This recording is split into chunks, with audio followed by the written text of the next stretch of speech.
लालू खरगोश और समय का चक्र। एक हरे भरे जंगल में लालू नाम का एक चंचल खरगोश रहता था। लालू बहुत ही नटखट और जिज्ञासु था। वह हर चीज के बारे में जानने की इच्छा रखता था। एक दिन जब वह जंगल में खेलते हुए पेड़ों के बीच से गुजर रहा था, उसकी नजर एक चमकती हुई चीज पर पड़ी। लालू उत्सुक होकर उस चमकती वस्तु के पास गया और देखा कि यह एक अजीब सी घड़ी जैसी दिखने वाली मशीन थी। घड़ी गोल थी, लेकिन इसकी सुइयां बड़ी ही अजीब तरीके से घूम रही थीं, कभी तेज कभी धीमी। लालू ने उत्सुकता में उसे उठाया और उसके बटन को दबा दिया। अचानक से सब कुछ घूमने लगा और लालू को ऐसा महसूस हुआ कि वह कहीं और जा रहा है। जब घूमना रुका तो उसने अपने चारों ओर देखा और चौंक गया। वह अपने पुराने घर के पास था, जब वह एक छोटा सा बच्चा था। उसने अपने छोटे छोटे भाई बहनों को देखा, जो अब बड़े दहाड़े हो चुके थे। लालू ने समझा कि वह भूतकाल में पहुंच गया था। लालू बहुत खुश हुआ और सोचा, वाह, यह तो मजेदार है। अब मैं समय में पीछे और आगे जा सकता हूं।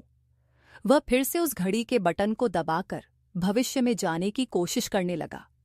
इस बार वह कई साल आगे पहुंच गया, जहां उसने देखा कि जंगल बदल गया था।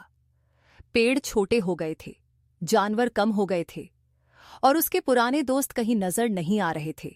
लालू को यह देखकर बहुत अजीब महसूस हुआ। उसे धीरे धीरे समझ में आने लगा कि समय से छेड़छाड़ करना कोई खेल नहीं है। उसने अपने समय में लौटने की कोशिश की, लेकिन घड़ी की सुइयां तेजी से घूमने लगीं और लालू घबरा गया। उसकी हड़बड़ाहट में घड़ी टूट गई और अब समय अस्थिर हो गया।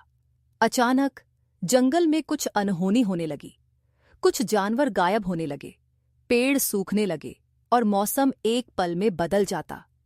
लालू अब समझ चुका था कि अगर उसने समय की गड़बड़ी ठीक नहीं की तो उसका पूरा जंगल संकट में पड़ जाएगा।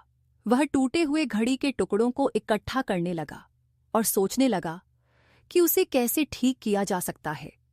तभी उसकी मुलाकात एक बूढ़े कछुए से हुई, जो समय का संरक्षक था। कछुए ने लालू से कहा, समय का चक्र बहुत नाजुक होता है बच्चे।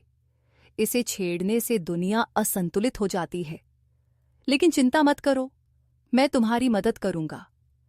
कछुए ने लालू को सिखाया कि समय का संतुलन कैसे बहाल किया जा सकता है। उसे घड़ी को एक विशेष जादुई झरने में धोना होगा, जिससे उसकी शक्तियां फिर से संतुलित हो जाएं। लालू ने झरने तक का लंबा सफर तय किया।